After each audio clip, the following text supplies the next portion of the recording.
the United States is listening to some of these comments and scratching their head and saying, wait a minute, he's directing these comments at the leader of a country that has the world's largest and most sophisticated arsenal of nuclear weapons and hypersonic Oreshnik missiles to deliver them. I mean, even if you believed everything evil about the Russian leader and that it's the former Soviet empire and he's trying to reassemble the old Soviet empire, as Mikey Pence says, and by the way, that's another indicator of how outlandish President Trump's flip-flop is on Ukraine. Mike Pence came out within hours and congratulated him on that statement. Well, you know, then that should tell you that so did Lindsey Graham. That should tell you you're doing something wrong. When Lindsey Graham and Mike Pence congratulate you on how tough you are on Vladimir Putin, you know, that should be a huge indicator. Yeah. But yeah, it's absolutely insane. American leaders never treated the old Soviet, you know, Brezhnev. LeoHolman.com. Leo Holman. They didn't make these statements. .com. Take care.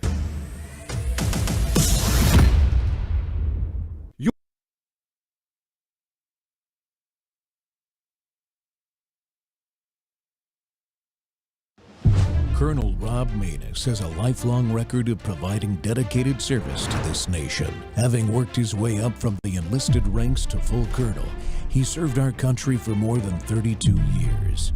He has served as a bomber squadron commander, bomb disposal technician, Joint Chiefs of Staff operations officer, assisted the national security team with the campaign plan for the global war on terrorism. He authored the first theater nuclear war plan and served as the vice commander of America's largest airborne intelligence wing. Colonel Rob Maness is a true American hero.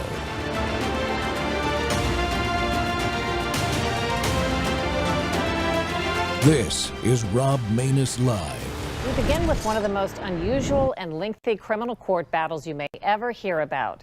It all started in Iraq in 2007 with U.S. contractors accused of killing innocent civilians in the heat of war. One of the accused, a decorated former U.S. soldier, was on trial just this past week for a second time 11 years after the incident. In all, the lives of 4 decorated former U.S. soldiers still hang in the balance after all this time. Did they act in legitimate self-defense, or are they criminals? And did our own government suppress and misrepresent evidence? Today's cover story is the lingering case of Raven 23. Target!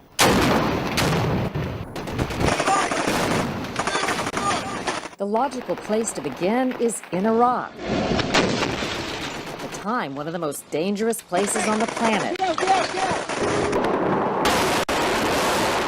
After the 9/11 attacks, U.S. forces deposed dictator Saddam Hussein, then faced a constant barrage from Islamic extremist terrorists and insurgents. It was one of the worst killings of innocent civilians by U.S. contractors in Iraq. On September 16, 2007, there was a deadly clash in the capital of Baghdad. A team of former U.S. military troops, codenamed Raven 23, were working for the private firm Blackwater when they reportedly opened fire on innocent civilians, killing more than a dozen. The episode heightened tensions between Iraq and the U.S., and the FBI stepped in to investigate. It concluded the Blackwater contractors unleashed powerful sniper fire, machine guns, and grenade launchers on innocent men, women, and children, shooting at least 14 without cause, including 2 boys ages 9 and 11. But like most stories, there are at least 2 sides. Eric Prince was Blackwater's founder. It's the story of American military veterans who answered the call again when their country needed them, this time to protect diplomats in a very large scale in a war zone.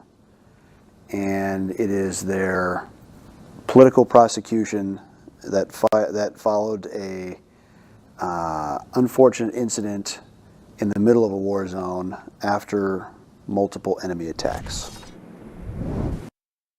Back to Whistleblower Wednesday, folks. The Rob Maness Show is live on Worldview Tube and our X Spaces simulcast. Well, the saga of Raven 23 is the, and I quote, I'm going to read a quote here from the book, shocking story of how the U.S. government framed 4 decorated veterans, working as Blackwater military contractors in Iraq with phony war crimes to placate foreign autocrats.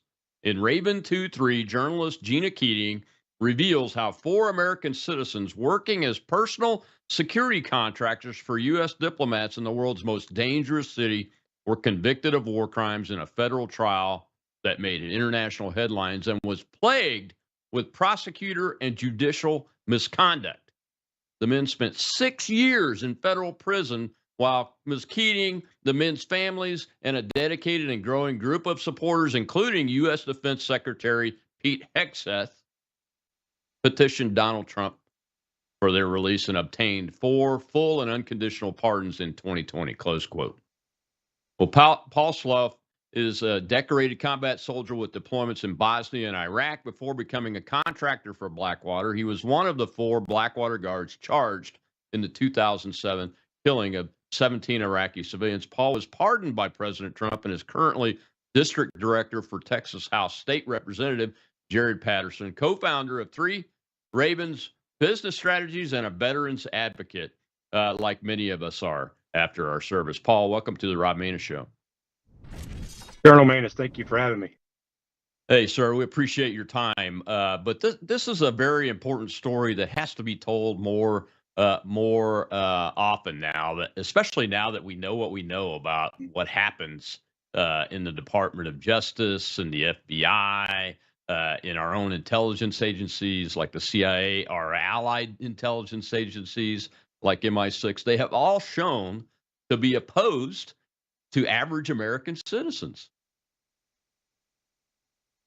Yeah, I agree with that somewhat. And to your point, we are in a kind of a pivotal point in our national history wherein a lot of those layers are being pulled back. You take the kind of our current FBI director, Kash Patel, and his insight and what he brings to the FBI, and even the new U.S. pardon attorney, Ed Martin, what he's doing in his capacity. And so we're starting to see more and more of the layers being pulled back, the truth being told, and it seems like our story is perfectly positioned to be right in line with all of that. Yeah, exactly right. And I will remind our viewers, the book, Raven 2-3, go to Amazon and find it and click that link because the guys in the book get something from those link clicks. And you know what? They've had to spend thousands and thousands of dollars, I'm sure, to defend themselves, plus the income lost during 6 years in prison and those kind of things. So, but the book is very important to understand this story, isn't it? Isn't it, Paul? You know, tell folks it is, because a little bit. It not only walks through the incident, but it really brings into scope what it was we were faced against. So, for instance, the police chief that you showed on your reel on the lead up to this, his name is Colonel Kareem Ferris, and he was brought to the United States court to come and testify against us. But lo and behold, our defense attorneys found out that the night before, some intel agency or somebody waved a red flag and said, this guy's tied to 2 different terrorist organizations. He cannot testify in an American court. And they flew him out that night. And to give it greater context, the entire scope of the investigation from the FBI that we found out during our taint investigation, they took the entire investigation from that police chief. And so they based everything that they had on that investigation by the police chief that had been tied to those terrorist organizations. And so that was the entire predicate of the case. And NACDL made it right when they gave an amicus brief for our appellate argument that said this case should have never been brought in an American court. Yeah, you're exactly right. It should have never been brought. Tell folks how you got to the point where you became a Blackwater contractor and found yourself back in Iraq under that condition. Honestly, I was at a point where I'd just come back from deployment and felt like the mission just was not complete yet. And obviously that was around 2005, 2006. Went to a job fair. There was a company there named Blackwater. I'd heard of them, didn't know a lot about them, but we walked through my background, walked through different tasking orders that I had done, and it seemed to the recruiter that I was a good fit. So I submitted my application. You go through the process. You get to Moyoc, go through about, I think it's 4 weeks of vetting and then a little bit of training. But ultimately, they just want to see where you are, what your capabilities are, and see if you're a good fit. I think we started with roughly 40 guys. We ended with 10 or 11, maybe. My numbers may be off there, but it was somewhere around that. And then once your background cleared, you got your TSSCI, you launched pretty quick to either Afghanistan or Iraq. I had not been to Afghanistan, so they thought obviously I would be a better fit for Iraq. Yeah. So what I'm hearing is this is not just a bunch of ex-Army and Marine Corps folks that have left their enlistments that don't know what they're doing. It sounds like by the selection process and the screening process that you guys go from 40 or so down to 10, and that's not even counting phone screening, interview screening, and those kind of things. And the team has selected some really high performing individuals that understand close combat. Is that right? That was my experience. And they also pulled together guys from the SEALs, from DevGru, from CAG. I mean, you name it. Any special operator that had been there, done that was part of their portfolio. And I think for me, that was the most impressive piece. Is they brought together all these skill sets and homogenized them into a functional unit that served to protect the U.S. ambassador all the way to USAID officials. And in my mind, Eric Prince put together an incredible company, an incredible model. And the results were such that we never once lost a principal. We lost 43 guys. But again, we never lost a principal. And so that's something that we all carry with us. Yeah, it really is an impressive record. On the situation that developed that day, the next segment, we'll talk a little bit more detail about from your perspective about what happened. But when you were tasked, your team was tasked to protect the principal, in this case, diplomats in Baghdad, I assume in Baghdad, which is at the time the most dangerous place in the world, really. I mean, you can't get any more dangerous than that with what was going on then. Your job is to protect that principal at all costs so that they live, right? Period. In a story, that principal comes home. Yeah, and the training is all oriented towards that. And your team. I looked at your background. It looks like you had a lot of background in security for convoys moving through areas like this. You understood the intelligence reports and those kind of things. Sure. And then with that, of course, personal principal protection, whether it was our battalion commander or brigade commander. Mm-hmm.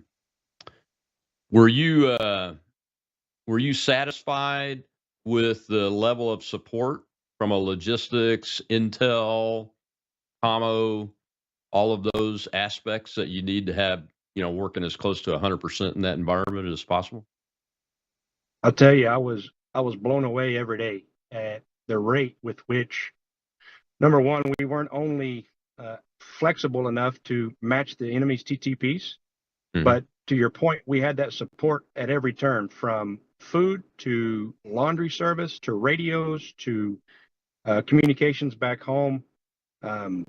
It was an absolute full-throated operation that, in my mind, is going to be hard to replicate.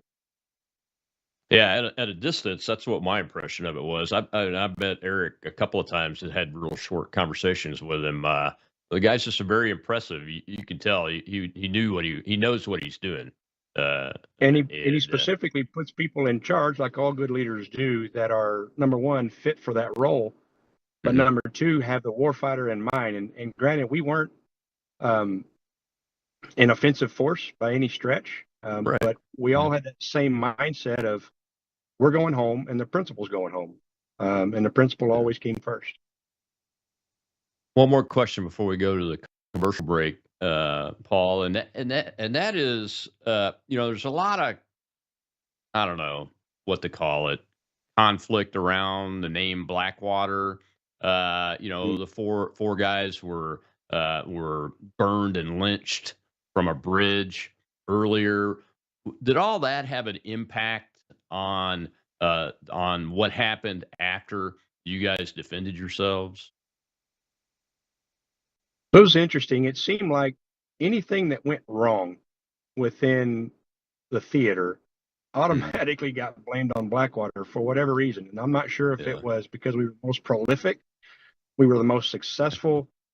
I'm not really sure, but Eric Prince pointed out multiple times that he was approached at a War College speech, and there were generals that were coming to him and saying that no matter what, our guys always put your call signs on their dashboards of their Humvees because they know that no matter what, Blackwater's coming to help. Period. End of story.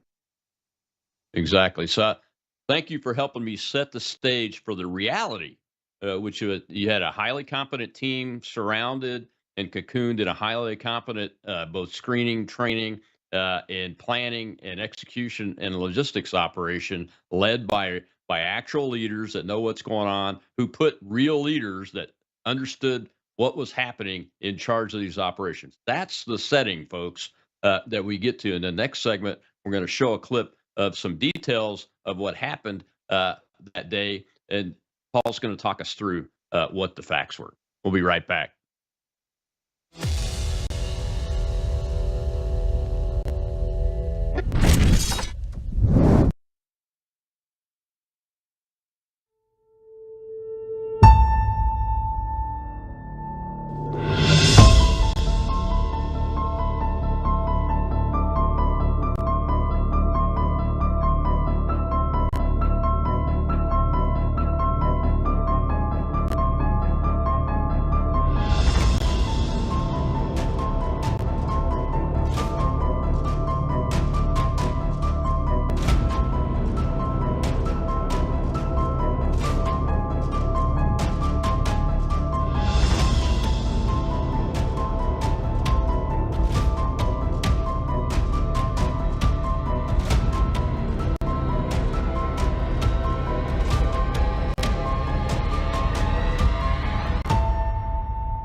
A former Navy SEAL made Blackwater an integral part of U.S. overseas security after Islamic extremist terrorists bombed the USS Cole in 2000, murdering 17 sailors.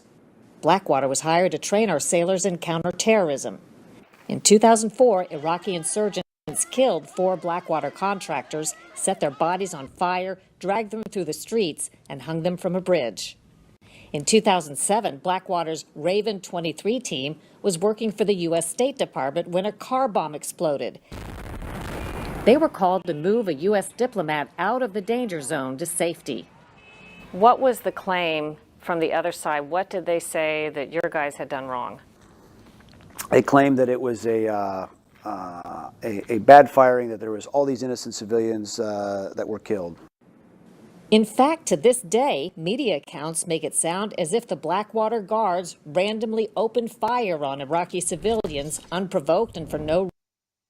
Welcome back to the Rob Maness Show. And we're talking with one of the members of that convoy, Paul Slop, who is here with us today about the book, Raven 2-3, that's come out. You just can't, you need to go get this book and read it, folks, because you can't get the reality from video clips. So you have to look in every direction to find factual information. As good as that interview is that we're showing clips from, and it's fantastic.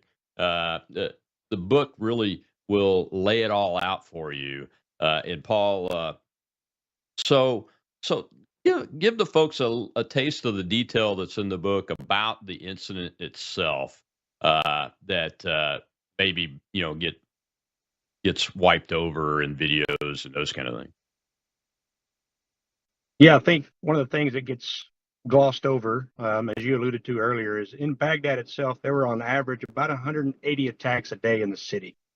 Mm-hmm. And so this one little gunfight, and I say little gunfight because in the broader context of everything, it didn't even register for us as something to worry about. And I say that with the context of sitting in the chow hall. You hear explosions go off, but this one was much closer. It came over our radios. We were, I believe, tertiary that day on the TST teams, which were a QRF, quick reaction force. So we responded. We ran to the trucks, obviously, and we staged at our vehicles, pulled out of the parking lot, got to the checkpoint, paused there for a bit, and then we launched out of checkpoint 12 right there to Nasur Square. So you button hook right outside of that gate, and you're in the square. It was our understanding that we were locking down the square to ensure that there was a clear egress route for the low pro team that was coming back with the principal. We understood that there was a car bomb that had gone off, followed on by a small arms fire, which was a TTP of the enemies. They got the principal out. Another TST team responded on site to the principal's location. They were bringing them out through what we understood was our location. But as soon as we pulled into the square, a white Kia jumped out of traffic. It was my thought that that's the car bomb. Here comes the follow-on attack to the first responders. That was us in this case. I engaged the driver, and then immediately it was an ambush that I feel that we had received that was meant for that team coming through. At the time, obviously, you're just responding to what's in front of you, but hindsight being what it is, it was a small ambush. So it was set up for low pro vehicles to come through and no doubt try to turn that scene into what you just showed for our four brothers that went down in 2004. Yeah, so you engaged the car driver, and what I'm hearing you saying is there's another small force that's hidden around this square that opened fire on your team. Correct, multiple directions. The Bearcat that I was in was rendered unusable. Tires were blown out. So we had taken small arms fire from multiple areas, and even in in the main trial in 2014, one of the gunners that was on a Little Bird that was above us had testified to men taking off IP uniforms, wrapping up their AK-47s, and throwing them in the back of a bongo truck, which oddly enough caused the prosecutor to chip a tooth. And he had asked the gunner why he hadn't said anything in the grand jury testimony, and he responded frankly. He said, "You never asked me."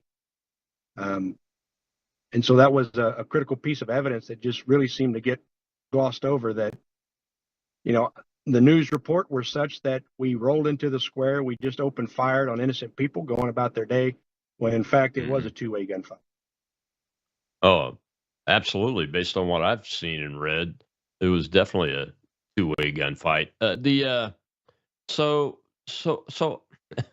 and we'll cover this in the next segment a little bit deeper, I'm sure. But so after the incident, what was your team's actions? Just standard operating procedure and recover back to the Ford operating base where you were located at originally? Right. So we went through our recovery procedures, got my vehicle towed back to our parking lot. As soon as we got there, the lead mechanic started looking at everything, said, "Yeah, we've got bullet holes here, there." Our team DDM pulled me out of the turret, stripped my gear off, obviously looking for holes. When your adrenaline is pumping that hard, sometimes people can take shrapnel or even a round and not realize it. So he was looking over me and making sure that I was okay. And we were in the event of trying to transfer all of our stuff over to another vehicle in the event of a follow-on attack. And was there a follow-on attack? There was not for us, no, sir. Yeah. And the folks that you were protecting, that principal was safely gotten to where they needed to go to put on with their Yes, mission? sir. They got her back into the IZ ahead of us. We actually came in behind them. Okay. Yeah. So in the immediate reset, anybody come to you and say, "Hey, you guys really screwed this up," or? No, there was some concern about our shift lead at the time. he had, as I understood it, received a cell phone call from the talk that told him to stand down and to wait. But none of us got that message. We were all on the same radio freaks, but obviously we weren't in on the cell phone conversation. And so the leadership from BW came and pulled him aside. And it's really fuzzy at that point exactly how all that shook out. But at any rate, that evening or that afternoon, we all went to DOS and gave our statements. And it really just kind of went normal protocol from there. And then Department of State, of course, did their investigation and went and looked, interviewed us, who were shooters on the team that day. And from our understanding at the time, we were cleared by the Department of State agents of any wrongdoing. So how did the sequence of events go when your team found out that there was going to be massive uproar over this? Well, that was on CNN. I think it was the same evening. We were in the chow hall. We had all just come back from the embassy, and we were sitting in the chow hall, and there were reports on CNN about, about there being some type of mass shooting that had occurred in Baghdad, and it was a one-sided gunfight.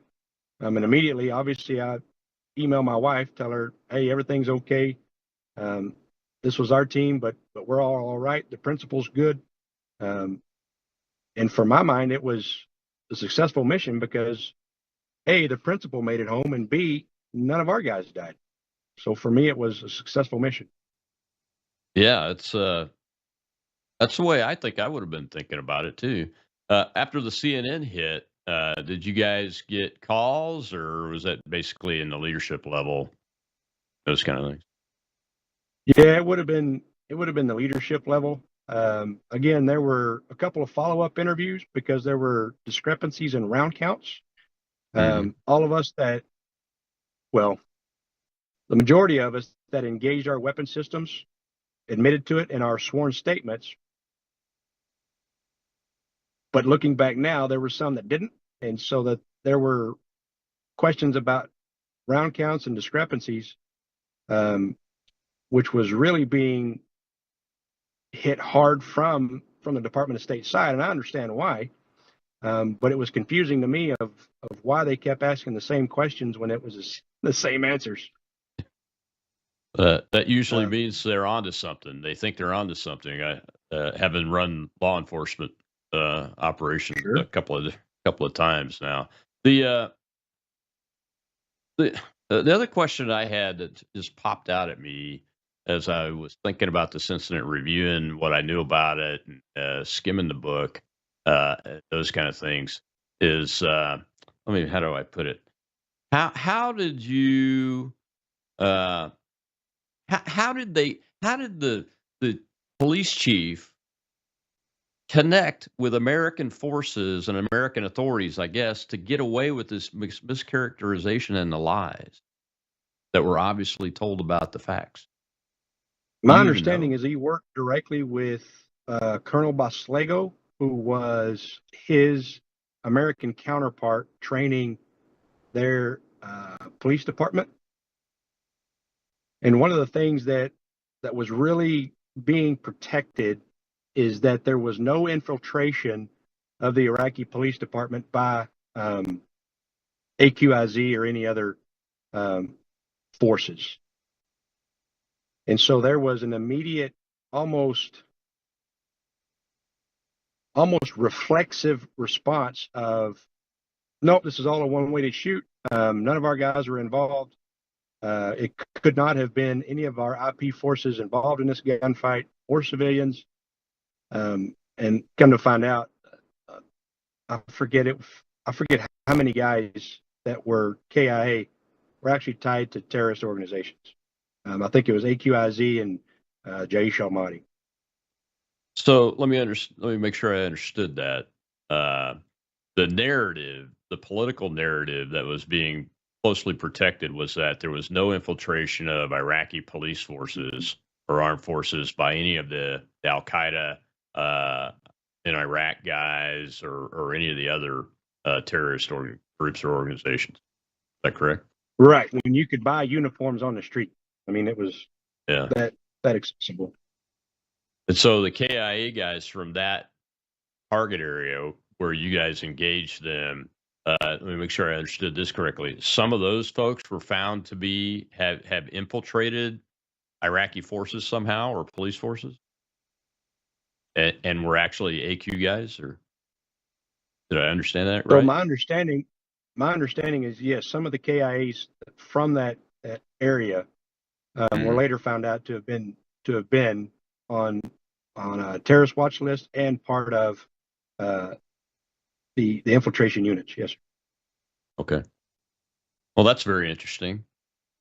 And I think that's probably the beginning of the political, I don't know if you call it a cover up or not, Paul. We go ahead.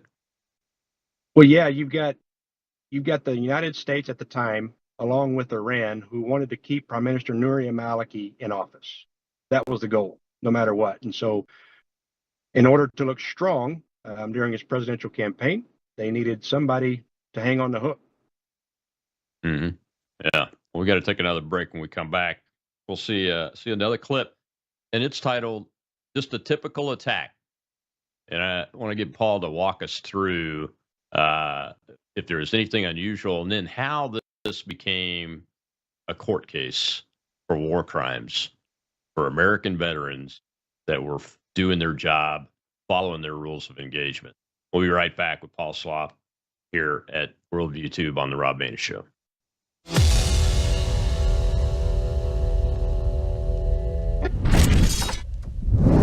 News is moving faster than ever, and so are we. Worldview Tube brings you 24/7 live stream coverage and now real-time alerts when it matters most. Once you have the Worldview Tube app installed, exit the app and navigate your way to Settings. In Settings, locate the tab labeled Notifications. Select the Notifications tab. Scroll down until you locate the Worldview Tube app icon. Select the tab, and here you can turn on and customize your notification experience for the Worldview Tube app.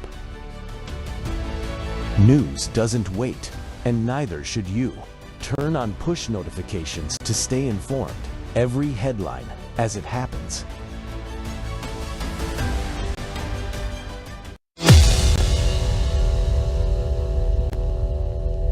Reason. But Prince says that sorely lacks context. The Raven 23 team thought it had come under ambush trying to escort the U.S. official to safety. A car bomb had gone off, and the support team, Raven 23, was to block the traffic circle so the fleeing vehicles could move through there smoothly. All the vehicles stopped, except for one, which kept coming and coming and coming. It was a white Kia. The Blackwater team reported the white Kia was driving straight at the convoy like a suicide bomber. When it kept going, despite verbal orders and hand signals to stop, at least one Blackwater guard fired, killing the driver and his mother. Iraqis began firing back, and a full-blown firefight broke out. Call for them as backup. Reba and Daryl Slatton are the parents of one of the Blackwater guards, Nick Slatton. So your understanding is that car to them was seen as a threat, somebody Yes. that maybe a car bomb. Exactly. Car bomb. That's what it was. Stop, stop, stop. Keeps coming. They had been actually briefed that morning on being on the lookout for a white Kia because it's probably a car bomb. Iraqi investigators and the FBI said panic and animosity toward the locals drove some members of Raven 23 to commit a criminal massacre. When you heard this report, did it ever occur to you that these men would end up being criminally prosecuted? When I first heard the report of the events of September 16, it actually sounded like dozens and dozens of other incidents that the guys had been in and subject to in Iraq in war zones. Remember, helicopters were shot down, vehicles blown up, men shot by snipers, by suicide vests, by every kind of danger you could face. 41 of our men had been killed in action doing that work for the U.S. government, and hundreds Welcome back to the Rob Maness Show. It's Whistleblower Wednesday, and we're talking about the story, the saga, really, of Raven 2-3, the team that Eric Prince and Miss Atkinson of Full Measure are talking about in their interview clips that we've used throughout this show, and we want to make sure that we give them full credit for that. It's a fantastic program. You should go follow her and sign up to see that show, Full Measure, because it airs critically important information. And my guest today is one of those team members from Raven 2-3, Paul Slop, who is part of the book that's out, and it's on Amazon, folks. Please go buy it, read that book, get the actual details of this story. And Paul, one of the things that jumped out at me in that clip, and the reason I chose it, was that Miss Atkinson reported in the clip that she had seen the reporting that said you guys had angst with the locals and you panicked. Based on what I know and have heard directly from you now, that doesn't appear to be the case. Where would that have come from? Well, so that was, I guess, kind of part of that media narrative, and it bled through all the way through our entire trial. So that was actually one of the prongs of the prosecutor's case. And remember, when Judge Urbina tossed out our case in 2009, he did so without prejudice. And regrettably, I wish he would have done it with prejudice. But before he dropped that case, they actually dropped charges on Nicholas Slatton due to lack of evidence for manslaughter. Okay. Now, fast forward, when they brought the superseding indictment in 2012, they came to Nick and said, we're going to charge you with murder unless you allow us to charge you with manslaughter, because the statute of limitations had run out, and the Court of Appeals had already ruled they couldn't charge him. They, being the DOJ, could not charge Nick with manslaughter. And so they charged Nick with first-degree premeditated murder in a war zone after having dropped charges on him due to lack of evidence in 2009. And so that was their entire MO going forward, was one, proving somehow that we had this just blatant animosity against Iraqis writ large, regardless of who they were, who they belonged to, no discretion whatsoever. And they painted Nick in that way because they had to prove somehow that Nick had taken that immediate shot on that white Kia, even though their own FBI forensics analyst said there was no physical way he could have made that shot. So it's a long-winded answer, but ultimately that was the prosecutor's argument the entire time, and it was inserted into the media from the get-go because they had no evidence. My lawyer, Brian Heberlig, asked the forensics analyst from Quantico from the FBI specifically how many rounds or round shavings matched any of our weapon systems, us being the defendants, that were found in any civilian body, any vehicle, or the scene itself. And the FBI responded with none. There were none. Wow.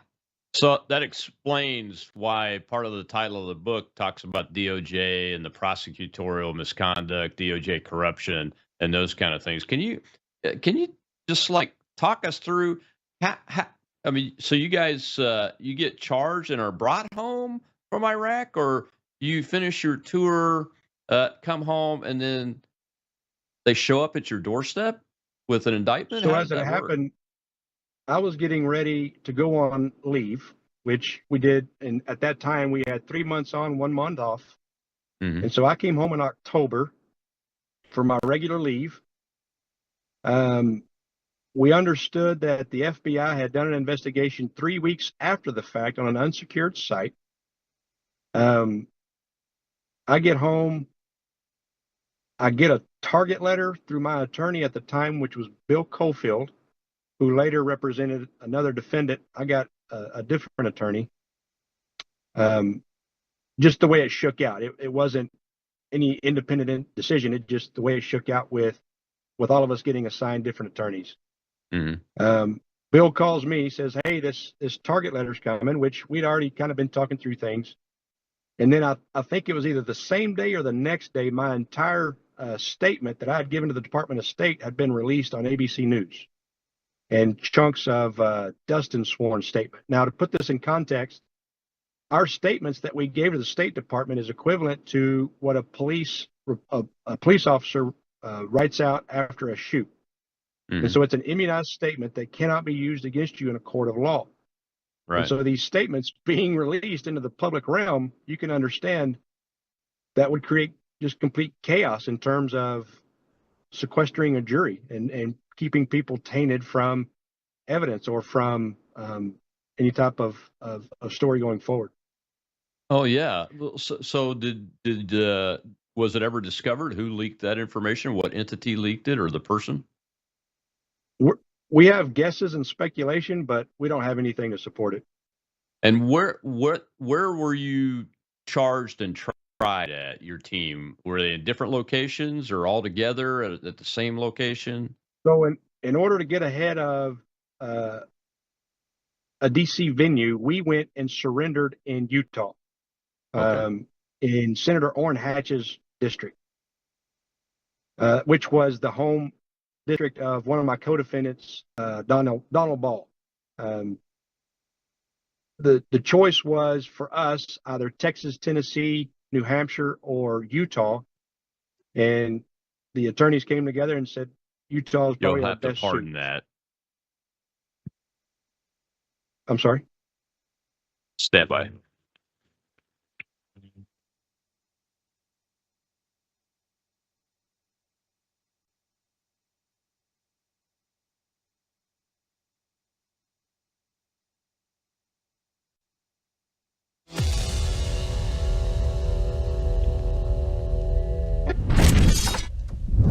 You woke up with a sore throat and a low-grade fever. You know you are getting sick, so here's your choices. You can get sicker and miss work, try to see a doctor this week, or sit hours in a crowded waiting room at urgent care. I have a smarter option for you. Open your medical emergency kit. Match your symptoms to doctor-recommended prescription in your booklet and take the right meds now and get well faster. This is not a first aid kit. It's like having an urgent care in your home. It includes doctor-prescribed medications to treat over 39 medical issues like respiratory infections, strep throat, pneumonia, UTIs, and more. No waiting to see the doctor and no standing in line at the pharmacy. It's right here. Every home should have at least one medical emergency kit, and here's how to order. Go to worldviewhealthcare.com. Your kit to treat dozens of common and serious illnesses is rushed to your door. worldviewhealthcare.com. That's worldviewhealthcare.com. The emergency kit available at worldviewhealthcare.com. Make sure you don't have to go to urgent care. I got pneumonia. I didn't have to go. I took this last year. Stayed at home, went to bed.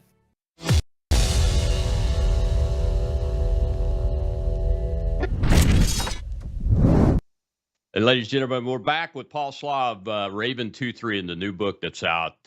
Raven 2-3 is the name of that book. And Paul, I apologize for that. We had some technical issues, which happens on live television podcast. So we were talking about the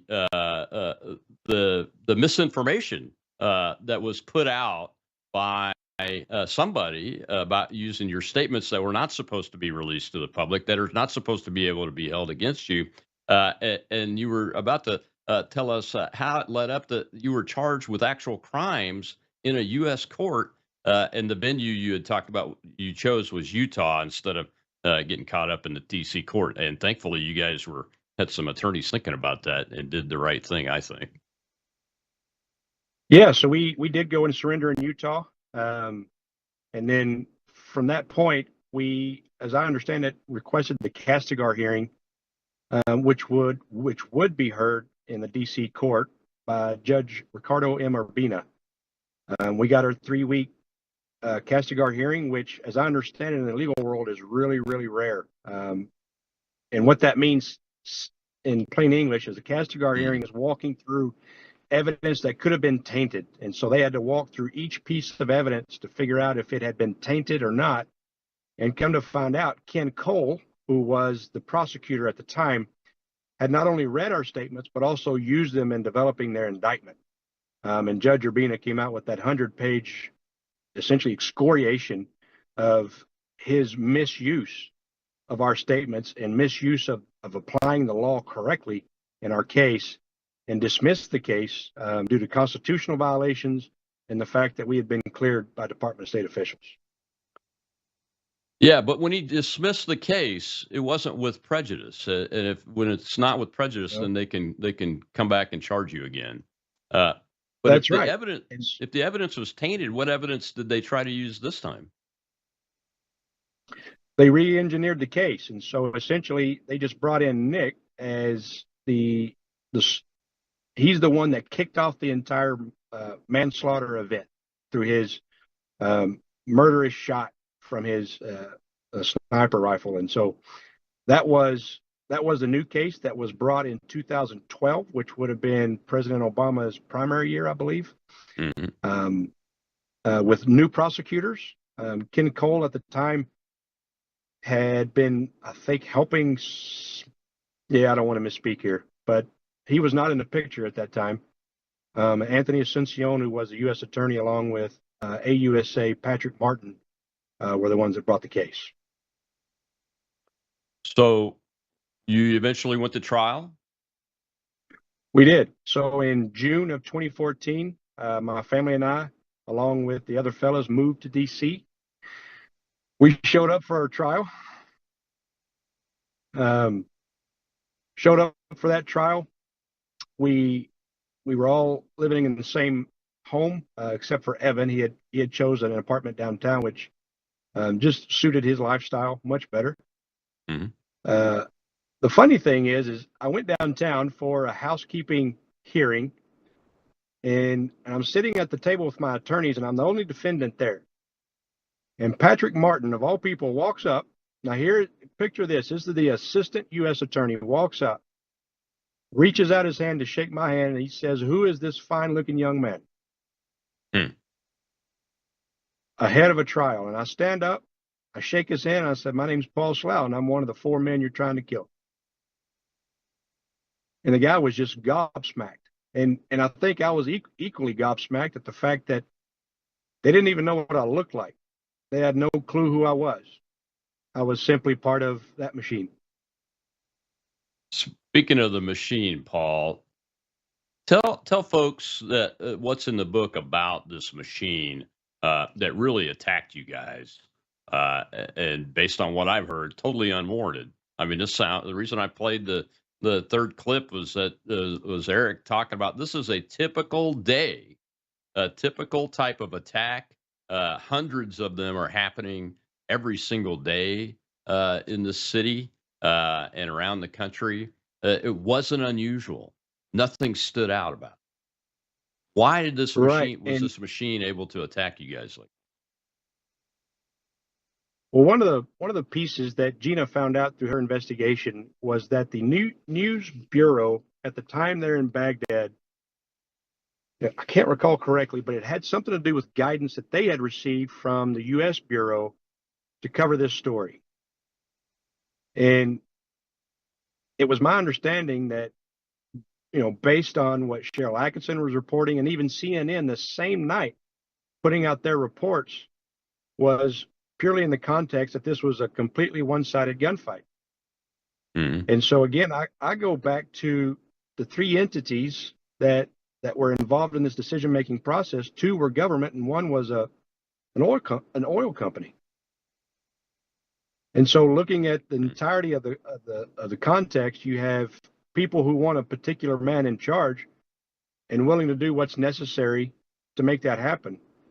And I'll put a finer point on it in that the same week that this gunfight happened, the same police chief that was removed from our country because he couldn't testify in our courts, being tied to terrorist organizations, he put out essentially what was, if you were in Nasir Square on September 16th, come to my office. Why?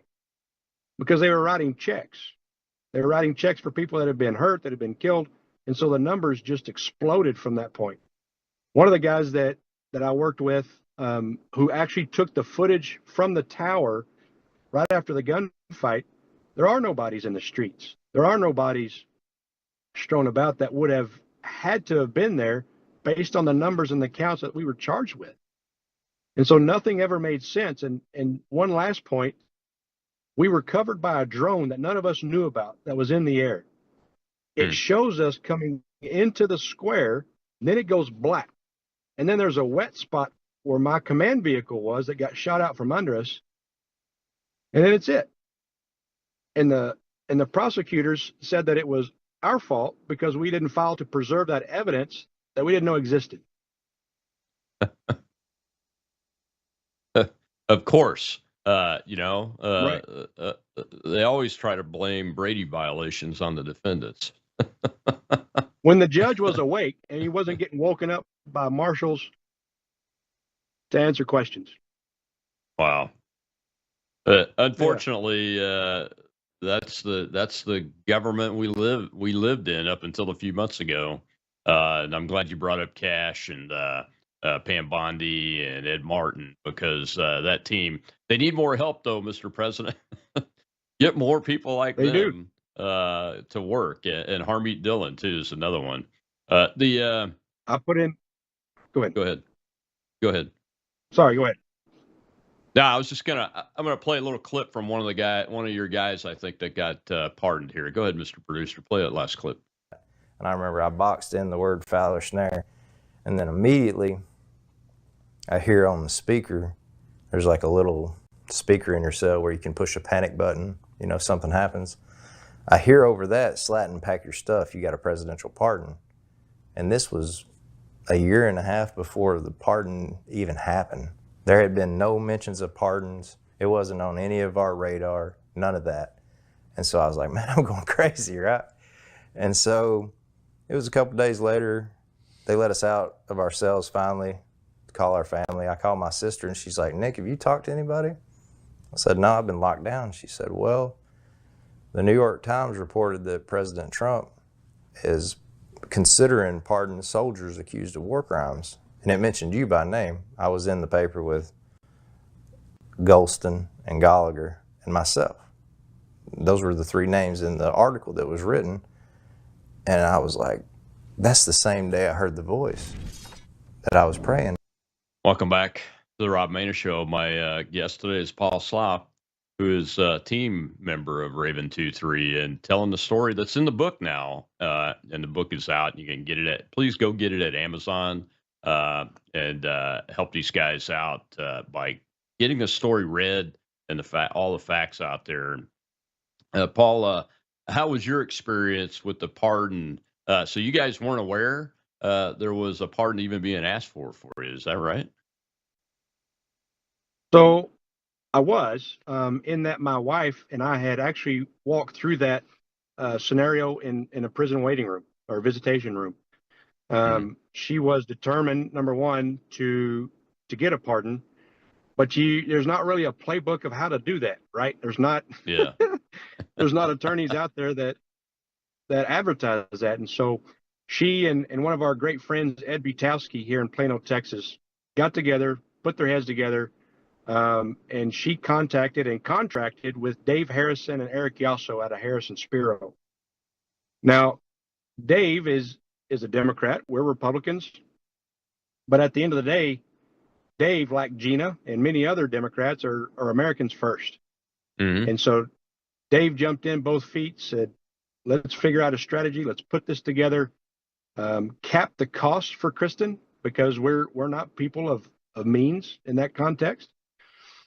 And so she and Dave agreed to a contract and an agreement and went forward. And at every turn, Dave did absolutely everything he could, leveraged every contact, developed a relationship with the now Secretary of War, Pete Hegseth. And together they worked to get this case in front of the president. As it happened, Dave stopped sending bills. He just stopped sending bills because he believed in the case and he believed in right over might. And so the entire time, Chris and I are obviously talking back and forth. There were a couple of times where Dave got a call into prison to me. So I knew that there was something in the works. Now, this was during COVID, and we were on lockdown a lot.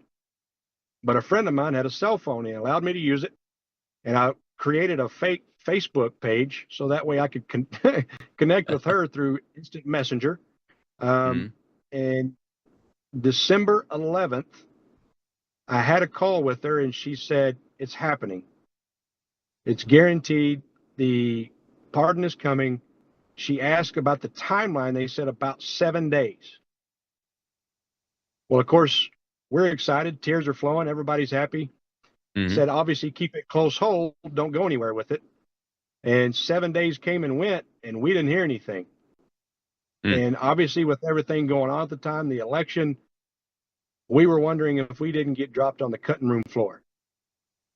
And so we held on. And then lo and behold, December 22nd, 2020, I'm standing in line. It's about 5 p.m. We had just come off lockdown, waiting to use the phone, the official phones. Standing there waiting, and I hear my name being called by a female voice. She walked in the housing unit. And obviously in a men's prison, it's going to perk up your ears if you hear a female voice. And so I look, and I think, it's after hours on the East Coast. There's no way there's any kind of news coming right now. It's maybe some mail or something. And so my cellie comes up, says, hey, I'll hold your spot for you. Go see what's going on. And so I walk over, and she tells me, Mr. Slough, I need you to come inside and shut the door. And obviously, she's a female officer. I'm an inmate. We can't do that, ma'am. And she hands me a copy of the pardon. She says, no, I think you can. And so I shut the door, and she said, I need a phone number. You've got 10 minutes to be off this compound. You can't be here anymore.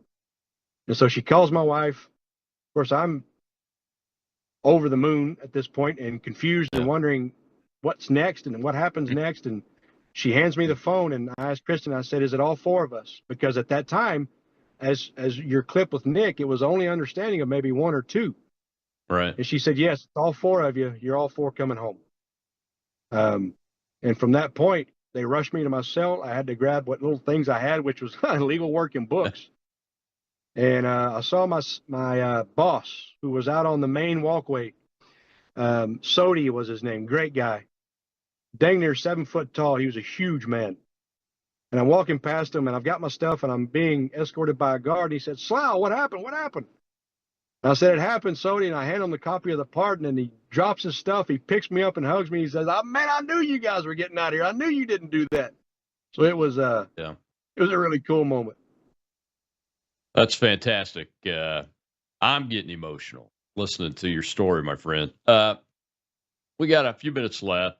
Do me a favor and just give folks a taste of the impact having to go to prison had on your life, if you're willing to share that, what kind of damage it did. And then we'll wrap it up with the main thing you want folks to take from this book.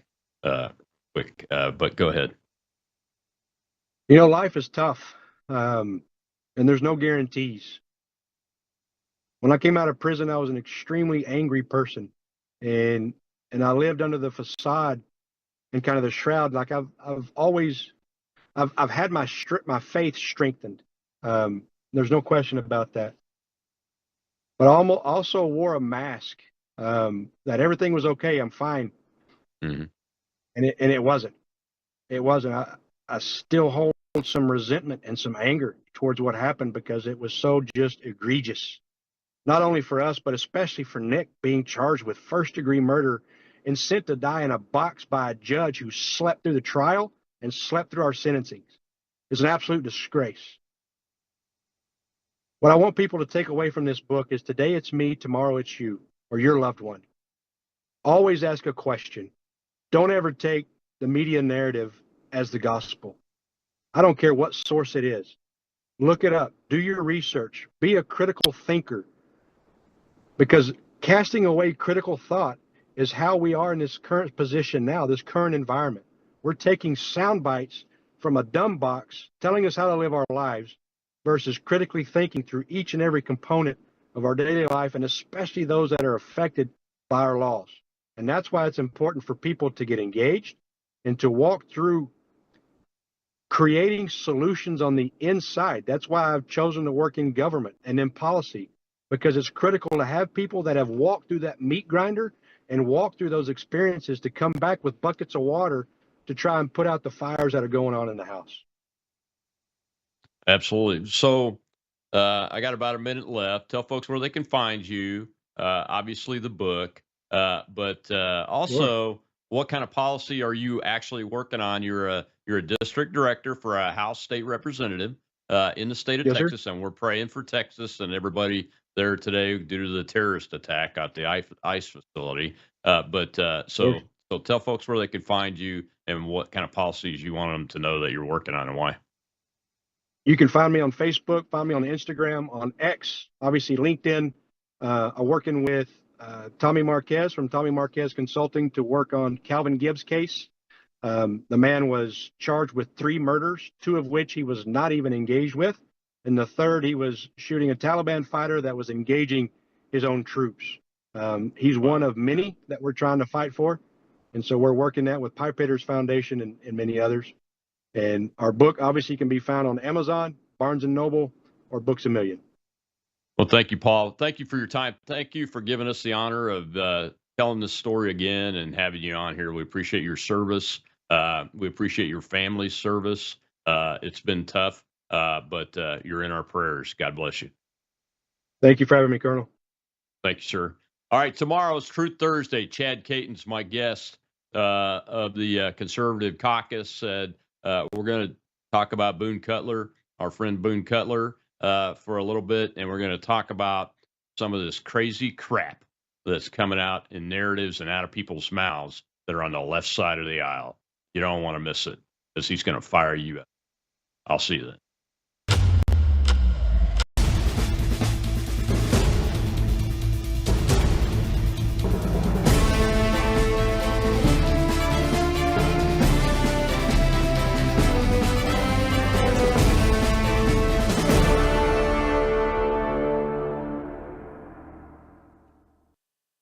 Good afternoon. Welcome back to another episode of Live Up to Freedom. Thank you so much for joining me. We are live on worldviewtube.com or worldviewtube X and Rumble. Also, if you do have our app, you can watch us there. And if you don't have the app, you can get it for free on your app store, WorldviewTube. We're also live on X America News X. We're also live on my Substack, Facebook, YouTube, Rumble.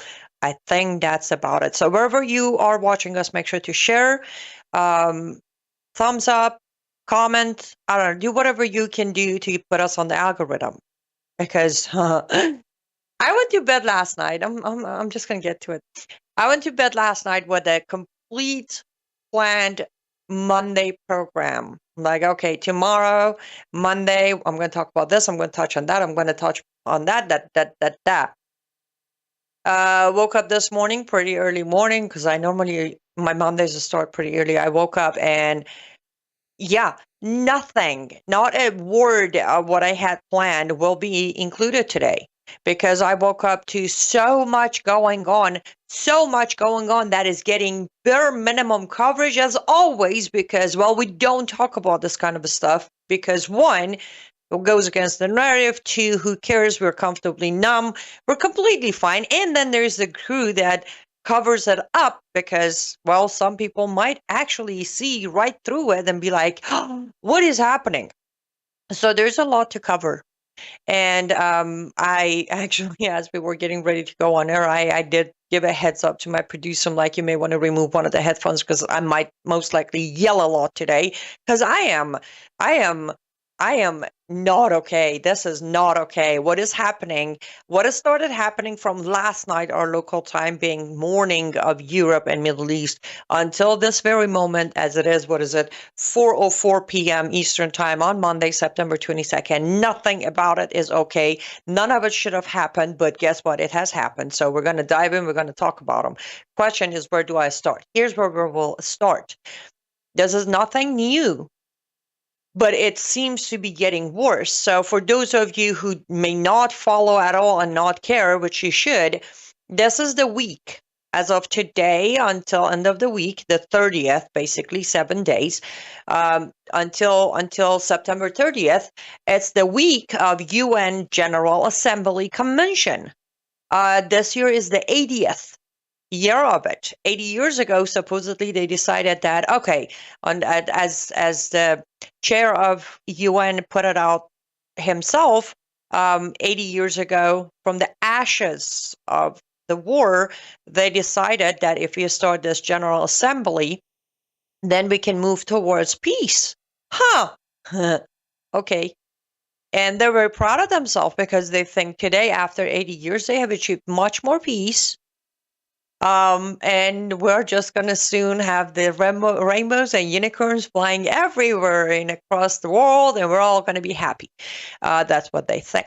The first day, which is today, is mostly everybody arriving, lots of handshaking, lots of photo ops, lots of red carpets down. As I posted on my Facebook earlier, today is the day when JFK Airport becomes the busiest airport as these heads of states and governments arrive. But of course, I had to add my own touch to it because it also becomes the busiest platform, busiest airport that welcomes with a smile and hugs and peaceful handshakes, welcomes some of the worst tyrants, dictators, jihadists, and globalists to United States of America. Now, I already, as I said, it's 4 o'clock for some in the afternoon. I already had people commenting or messaging of, well, this is a UN assembly. It has nothing to do with US. Number one, it does. You know why it does? United States of America does have the power to say the UN Assembly Convention shall not be held in United States of America any longer. Did you know that? Did you know we don't have, there's no gun on our head to every single year to present and host this 1 week of convention? Did you know that? You didn't know that. Is that why you keep telling me that we have no choice? It has nothing to do with US, it's UN. No, it does. Every single time the current US government, depending on the year, decides to continue hosting this useless waste of time and money and a platform and a microphone for propagandas and lies to be spreading across the world, it's a choice by US administration to continue giving them the platform, the building, all of it. Okay? They don't own that building. UN does not own that building.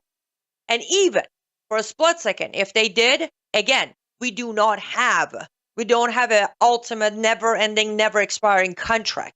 Let's not mention what happened to we should just walk away from UN anyways. What happened? Anyhow, so yes, it does. Now, also, every single person who arrives in America to go to this convention, either as a speaker, as a representative, as a translator, whatever, you name it, whatever figure steps down at JFK to get to this building and to this convention shall have an American visa. You know who issues those visas? Because UN doesn't. UN does not issue visas for US. US issues visas for US. Every single visa is issued by our immigration. It is. And last week I made a post. Well, I shouldn't say last week, as of last Monday. On Thursday, I made a post on my Facebook and I said, another talking the talk personality, referring to Ted Cruz, who suddenly woke up Thursday morning saying, oh, I'm going to push something to show that I'm against this movement. Let's make a rule to not allow anyone under personal sanctions to get a visa. Really? Of course, I was attacked by Ted Cruz followers and supporters of, at least he's trying. No, he's not. It's time for you to start reading between the lines. It's time for you to realize Ted Cruz has been in that position for a long time. A very long time. Waiting 3 days. Well, technically 5 days, 3 business days. 5 days before the arrival of these heads to try to stop their visas that were issued 3 weeks ago, 3 weeks before his attempt. It's clearly another political charade put up by Ted Cruz. Anybody who's cheering him since Thursday, stop it. He didn't lift a finger. You still can't see these charades? You can't see how much of it is just theater to try to get your vote next time? Look at his resume. He tried.